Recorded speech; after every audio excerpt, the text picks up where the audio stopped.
that the director listed on the sign hasn't. No details slips by our general. What's a director? A director is a kind of job. The one we're looking for is named Zosimos.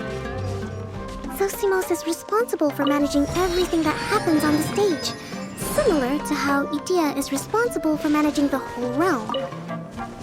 Wow! Sounds like Miss Idea must be way busier. You'd think so, wouldn't you? Care to comment on that at all, Idea?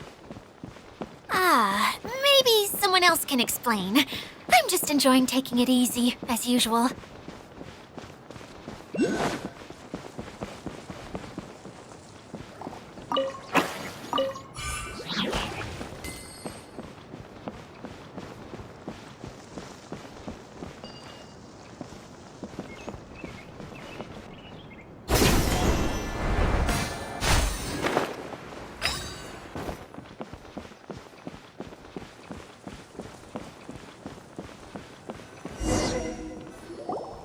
The director doesn't get out much. He's almost always cooped up in his treehouse making props or writing scripts.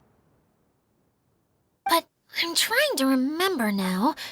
Where is that treehouse of his? Huh? You don't remember? Hey, don't forget!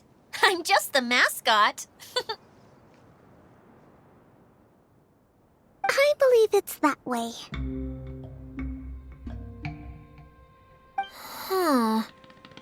Though he might prefer to be alone, given he often has to move stage props, I suspect that he lives near the theater. And having a view of the entire stage would be useful when imagining a production's actual stage flow. So if I were him, I'd probably pick a treehouse over there. But how do you know which direction the theater is in? Simple. The overall layout and decorations look more exciting in that direction. Oh, good point! Why didn't I think of that?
Where did that blasted automation mechanism go?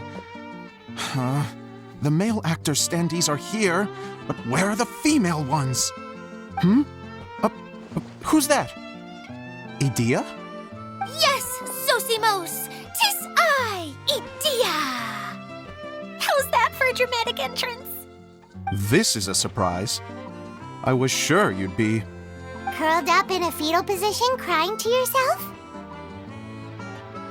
Wow, what a fascinating little creature. Did you just read my mind? The name's Paimon? And no, Paimon's no mind reader. Just call it an educated guess. It seems everyone shares a similar opinion about you, Idea. I knew from the start that a managerial role wasn't for me. But I found my true calling now. As a mascot! Mascot? Is that a new role? I don't remember casting you for that.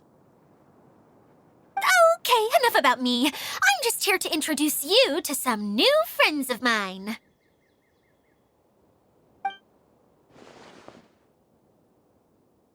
And that's why we came to see you.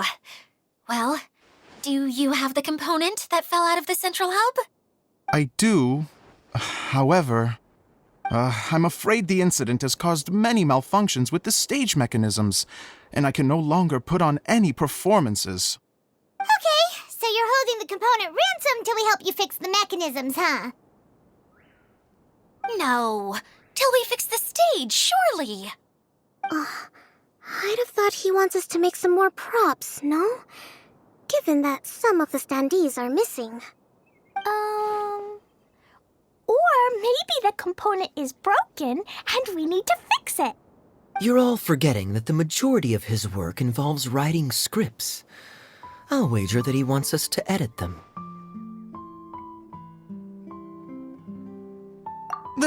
What has gotten into you all? What sort of person do you take me for, The component is safe and sound. I can give it to you now if you'd like. Although I was hoping that maybe you might be willing to help rescue my show? You're a big group. I have lots of roles to fill. It would really speed up the casting.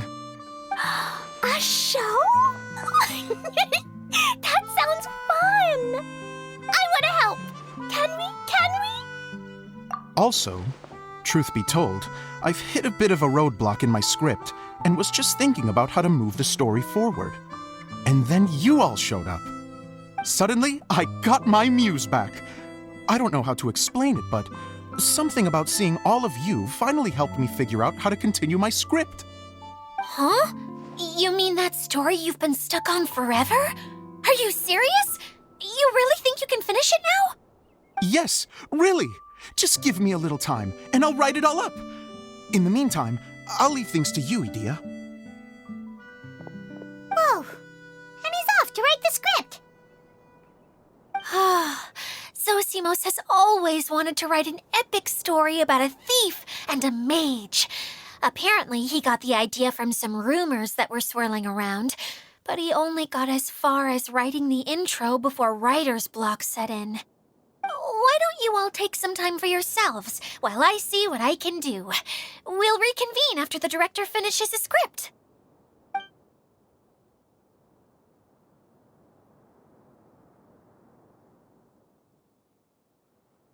A director, my friends, is a storyteller. And the key ingredient to every good story is inspiration. The moment I laid eyes on General Sangonomiya, inspiration hit me for a brand new character. The heroine was the missing piece of the puzzle. The rest of the story flowed naturally from there, and now it's finished. So please, take a look through your scripts, and we will tell this story together.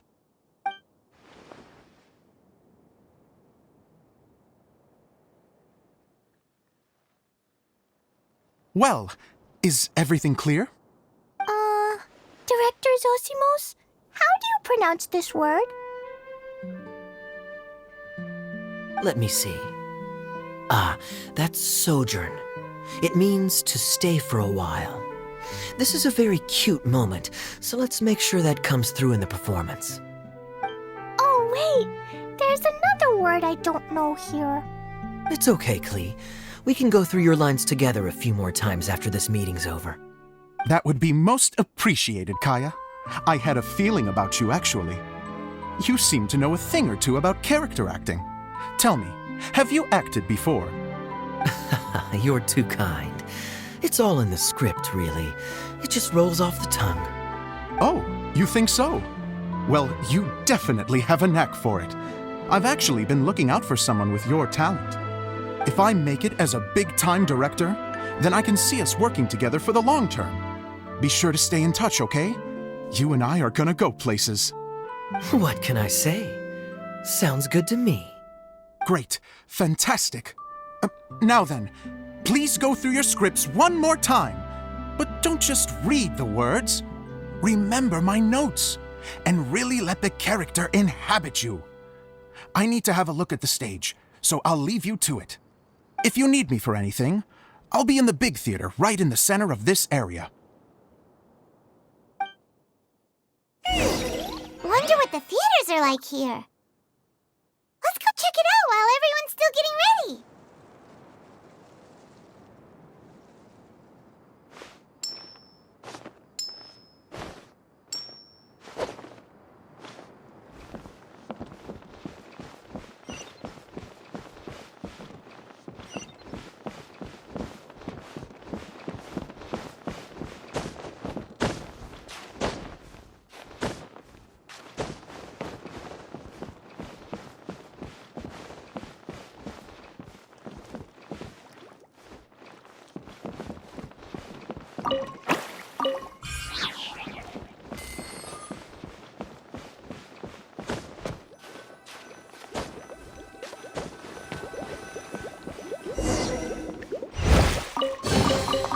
How fortunate.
Where did it go? I put it right here. Hey, Zosimos! What you up to? Oh, it's you two. Please, come here. Feast your eyes on this stage. I designed it myself. So, directors have to design the stage too? Oh, I'm no ordinary director. I take a more holistic approach. Directing, script writing, stage design, I do it all. Sounds like a lot of work. Adia wouldn't be able to handle that kind of job. Idia has her work cut out for her too, you know. She's my one and only member of the audience, though she often criticizes my shows.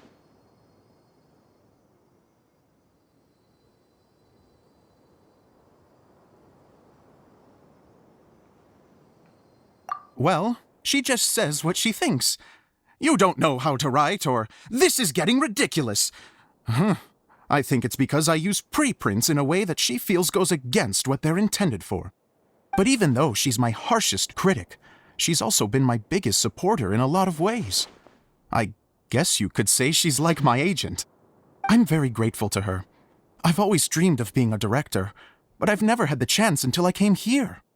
So, what did you do before you came here? Like I said, I dreamed. From a young age, every time I came home after a show, I'd go over the story again and again in my mind. Growing up, my biggest aspiration was to be a director. Unfortunately, I couldn't offer much beyond my practical skills, so I ended up spending most of my time as a prop designer and doing a bit of set design on the side. Don't get me wrong, I do love building the set, but nothing satisfies me more than putting on my very own show. No wonder you only wrote director on the sign. Exactly. You're not doing a great job of convincing me that you're not a mind reader. By the way, could I ask you for your help with something? I'm having trouble finding the master script, and I'll need it shortly. The one you only just finished writing? You lost it already? Yeah. After I handed everyone their copies, I held on to my master copy while I was checking on everything around the theater. I must have dropped it somewhere. If it's not here, then it might be in the attic. These are the only two places I've been since I finished writing it. But, I still have some things to do to get the stage ready. Would you two mind having a look for me? No problem. We'll find it.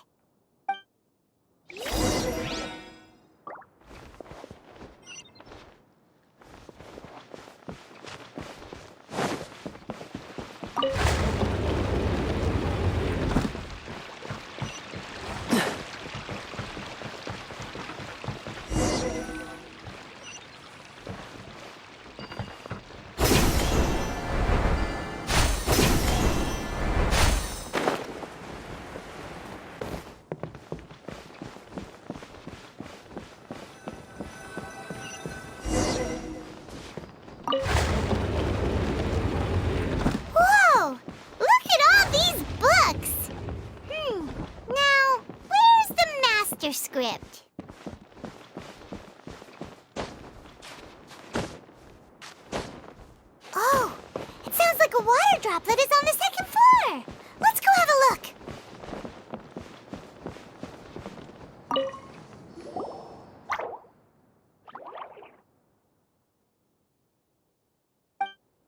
Wow, this is a lot of scripts. Looks like the water droplet has been managing them for the director. Most of them look like works in progress. Then it should be the one that's finished. Okay, let's look for the thickest one and then check the ending.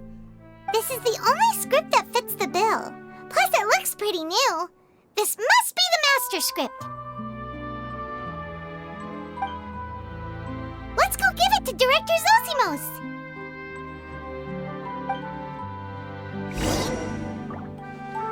Zosimos, we got your script! Ah, thank you. That's a huge help. I'm running out of time here. There's no way I'll be able to fix everything up perfectly. We may just have to wing it. Anyway, the stage is secondary. The performance is what really matters. Things can always go wrong on stage, but as long as the show goes on, it should be fine. You don't sound very confident in what you're saying. It's true. I realize now that a show is the art of the unknown. Even if you have the same actors performing on the same stage, the performance will be slightly different every time. Those subtle differences are what make each performance special. Okay. One last request. Traveler, you can enter the preprints, yes? The truth is that my sets are composed entirely of preprints. First, I use materials to make the objects. Then I take those objects and turn them into the preprint. Now, of course, preprints are really meant for making objects to furnish the domain. So using objects to create preprints is, strictly speaking, the reverse of what this is intended for. But Edea said that if this is what I really want to do, she's not going to stand in my way. So that's what you meant earlier. Okay, well, what do you need us to do? I'd like the Traveler to go into the preprint set and help move props around during the performance. The reason is, Oh,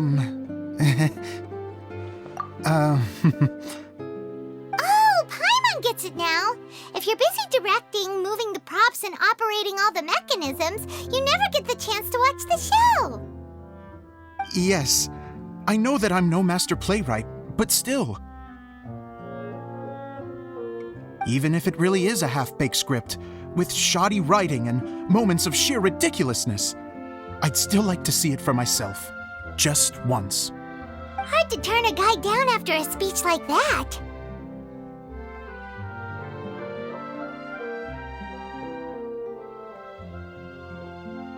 Thank you.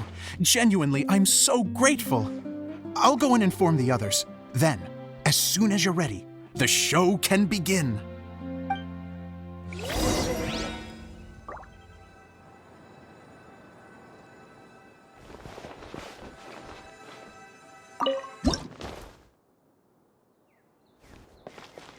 Long, long ago, there was a great thief. He lived in a land where the light did not shine, where all suffered in the darkness. People call me? Sorry, Kaya. Directly into the microphone, please. Otherwise your voice'll, you know. Okay. They call me the Dagger Bandit, but no one sees that I rob the rich and give to the poor. Here in the dark, evildoers run rampant in the shadows, while the good, honest folk stumble blindly on, just trying to find a way through.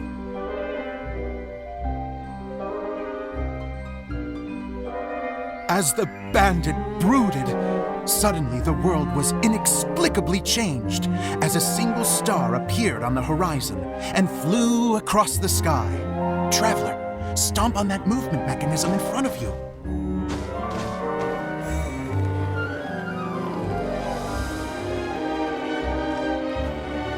Light. A brief flash, yet enough to illuminate the world. find the source of that light, I can shine it into the darkness, and the people will suffer in blindness no longer.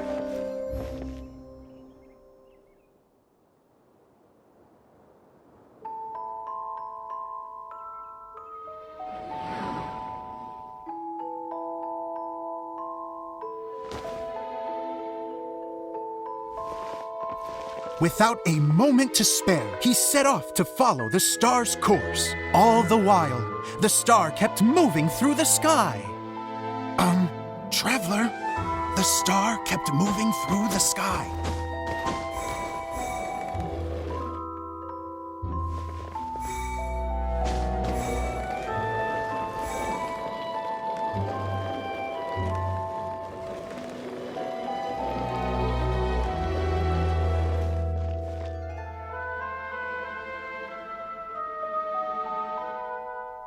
Looks like I have to go through the desert. This could get dangerous. If everything he'd heard was to be believed, the desert ahead was a no-man's land filled with horrors. Worse still, the star had landed in the most difficult-to-reach location, surrounded by sheer cliffs. But he was determined to press onward. I've come this far, and I'm not about to turn back now.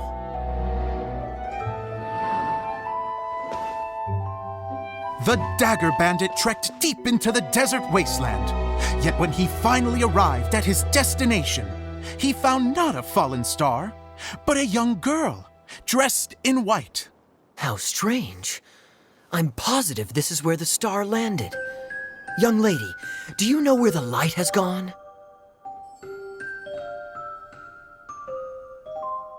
The girl replied, Traveler from afar, the light you seek is only a bottled flame. But the flame has now died, and its light is long gone.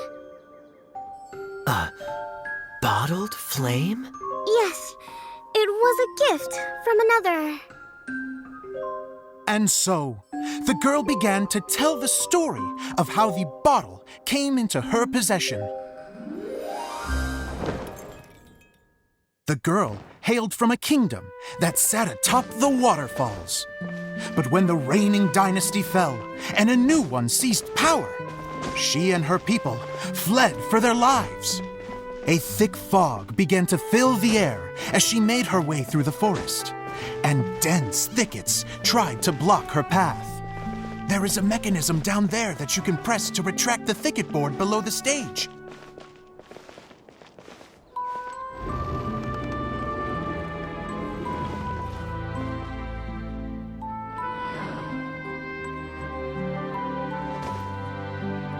If I only had a lamp to guide me through this wretched forest, then I could survive.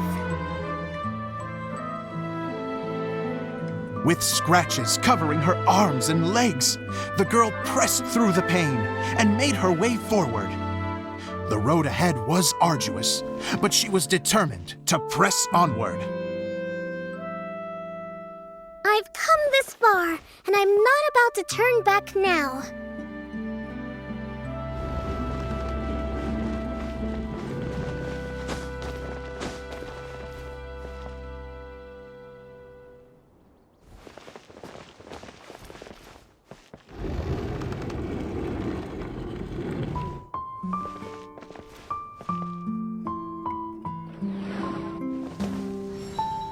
But just as she was drawing near her destination, a huge stretch of thorns and brambles suddenly came into view.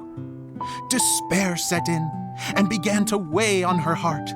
If only someone could help me, I would give anything in return. The girl's heartfelt wish in her moment of desperation did not go unheard.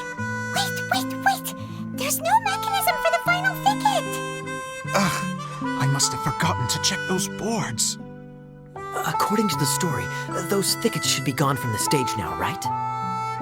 Yes, total oversight on my part. What a pain. I can help! Traveler, catch!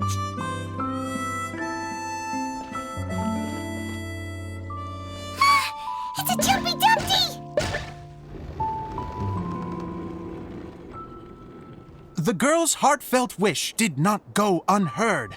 For a Jumpy Dumpty, who was passing by, helped to clear a path for her. Oh, thank you, Jumpy Dumpty.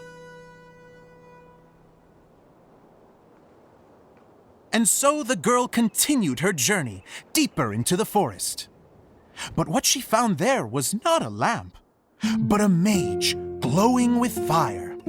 So, just to clarify, it was supposed to be the mage who helped burn a path through the thicket. Save it for the end, man. The mage took pity on the girl and handed her a bottle. Then, the mage began to tell the story of how the bottle came into her possession. The fiery mage had an adventurous spirit and enjoyed taking long journeys. On one such journey, while taking rest in an oasis, she found a beautiful bottle by a crescent-shaped lake. Klee, quick, get in the light. Coming. She was an extraordinary mage with the power to grant people their wishes. She turned the bottle into a thing of equally extraordinary power. But the only place that it could make wishes come true was inside of the bottle. Oh me, oh my, look at this wonderful bottle of mine. It could make a fine toy. But better still, a sojourner's home. The fiery mage blew into the bottle, allowing it to grant one single wish outside its glass walls. Supposed to blow into it? Wow, it lit up! A flame was kindled within the bottle, and it began to glow a fiery red, just like the mage herself.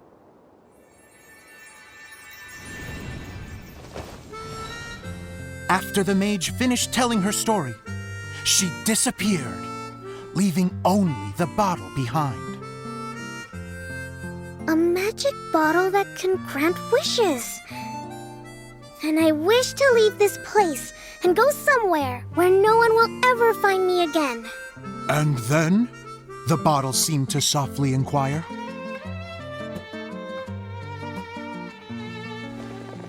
I don't know. The flame in the bottle faded as the girl's single wish was granted, and she found herself in the middle of the desert, far away, where no one could ever find her.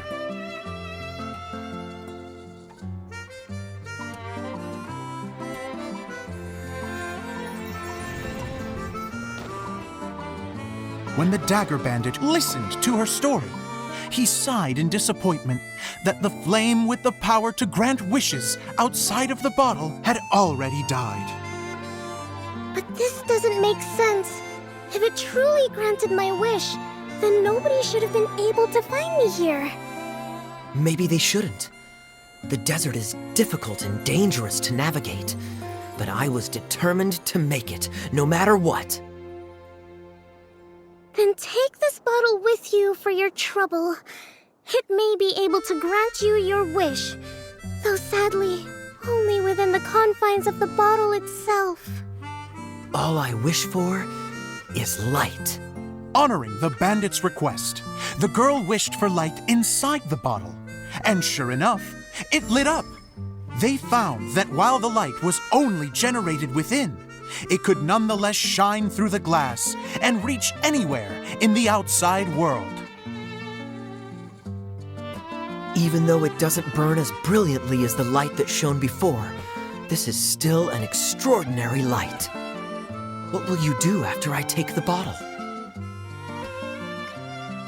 I don't know. Well, then maybe you should come back with me.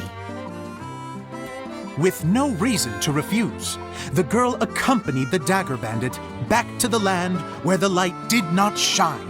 They brought light to that place, and the darkness was dispersed, and they lived happily ever after.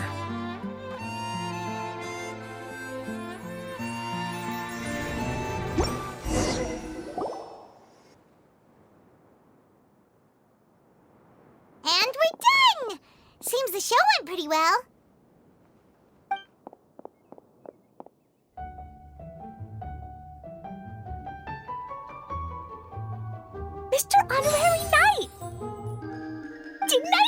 great? I felt like I really was the fiery mage. Wow, great costume, Glee. As soon as Paimon saw your shadow, she thought straight away, what a cute hat. Glee loves it. Thanks, Mr. Zosimos. Oh, wait, no, I mean, Mr. Director. Mr. Director? Ha! No one's ever called me that before. Thank you, my dear little mage. Thank you so much. Oh, I'm so happy. Miss Dia said that she tailored it a little bit so it would fit me, but you are the one who designed and made it. You're amazing. Yeah, that's amazing. And it sounds like Adia did a great job too. It was nothing really. Just one of those, oh no, whatever shall I wear to the ball moments. Sewing comes in handy at times like that. Sewing is an art in its own right. You're more talented than you give yourself credit for, Idia. Really? Oh, I'm just gonna go for a second. Please, chat amongst yourselves. She gets embarrassed so easily. She really can't handle being in the spotlight. Idia's a sensitive person and doesn't have a whole lot of self-confidence. I hope all the excitement hasn't brought her to tears. Oh, I'm a little worried. Don't worry. I'll go make sure she's okay. I'll see you all later. So, what did you all think of the play? Any thoughts? Huh? Uh-oh. Time to get serious. Now, are you sure you want to hear what we really think? Oh, absolutely. I had the courage to ask, didn't I? So, don't mince your words. Go ahead. Speak your mind. I can take it. Okay, Paimon will go first. So, the dialogue at the beginning was pretty good, but it ran out of steam as the story went on. Paimon could tell that you ran out of inspiration somewhere along the way. The characters were honestly a little bit ridiculous. Paimon didn't get what you were trying to do. The moment anyone started to show any kind of substance, suddenly the scene was over. Yes, all very good points, Paimon. I would add that in its attempt to pay tribute to the series 1,000 Nights, all semblance of a coherent was sacrificed. Plus, I do have to penalize you for the issues with the props. Miss Adia, what are you doing back here? Oh, you know, I return like the tide when people start discussing something important. Huh. Especially when it has to do with criticizing my show. Mm-hmm. But there was one thing I liked about it. Just one, mind you. The story had a good ending. You think so? I thought I was letting him off lightly. Idia, could I borrow you for a moment? Oh, sure. Excuse me for a moment. Back to you, Paimon. Keep up the good criticism. Okay, in that case, Paimon did have one other complaint. Let's hear it. Taking criticism on the chin is all part of being a director. The ending was all wrong. The girl's motives were clear and simple the whole way through. It was kind of jarring when all she had to say was, I don't know. And doesn't anyone else find it weird how her whole community was on the run, but she was only looking out for herself the whole time?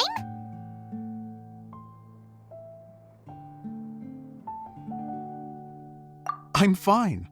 I'm not going to improve without feedback. I also learned a lot this time with the chance to be off stage.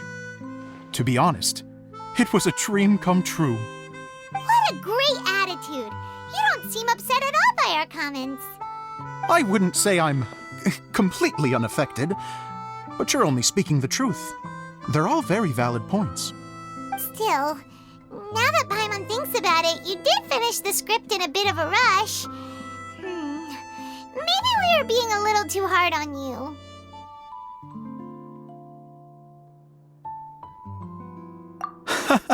That's perfectly fine. Nothing is as important to me as my work on the stage. We all use our imaginations when we're kids, right? I used to play with dolls and my own cardboard cutouts by the light of an oil lamp. The shadows would come to life and dance on the walls. I never got tired of it. Fast forward to now, and in many ways, I'm still that same little kid, lying on his bed, making sound effects. And I get the same joy from running a show now as I did in my little bedroom theater. Of course, a director can accomplish nothing without a cast and crew. So on that note, I want you to all know that I am eternally grateful to each and every one of you. Hey, don't mention it! We had a blast! Okay, here, take this. Your component, as promised. It's the bottle from the show! The one that lit up when I blew into it.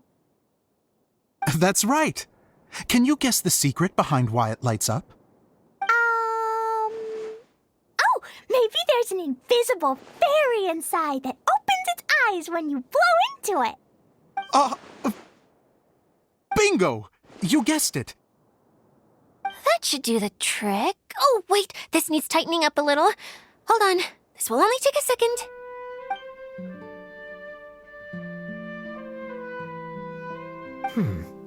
This outfit's more fashionable than I imagined.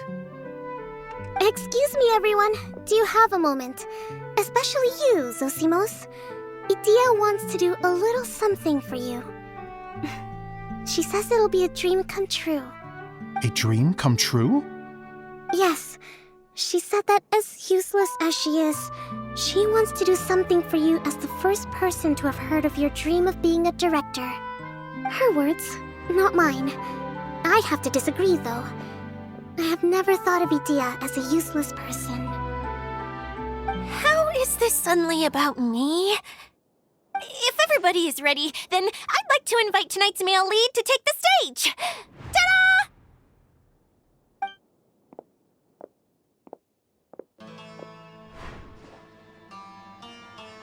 Wow! Cool! Kaya's turned into the real Dagger Bandit! How is me changing outfits supposed to make the director's day? It's just a prototype costume. Is he that easy to please? Don't be silly.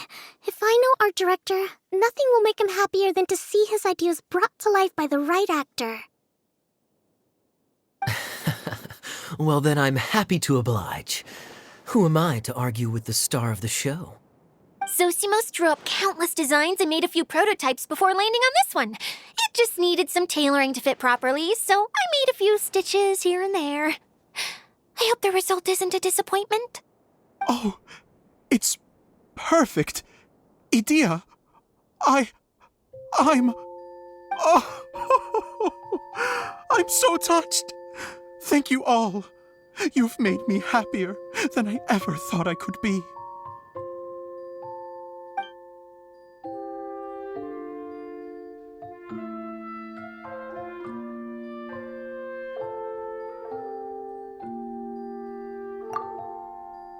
How are you doing? Recovered? Oh, I'm good. Thank you again, Idia. Oh, please, don't mention it. Well, now that we have the final component, it's time to say goodbye for now. Let's head to the core of the Valuria Mirage and get this place fixed up. Can I keep wearing my costume? Please do, by all means. Both of you can keep your costumes. It seems only fair. Yay! Kaya, keep wearing yours too. It looks amazing. I agree with our mage. I'm sure it's not every day you get to play such an unforgettable character. Sure. I think I can be a bandit for a little longer. Bye-bye, Mr. Director. Take care, my dear friends.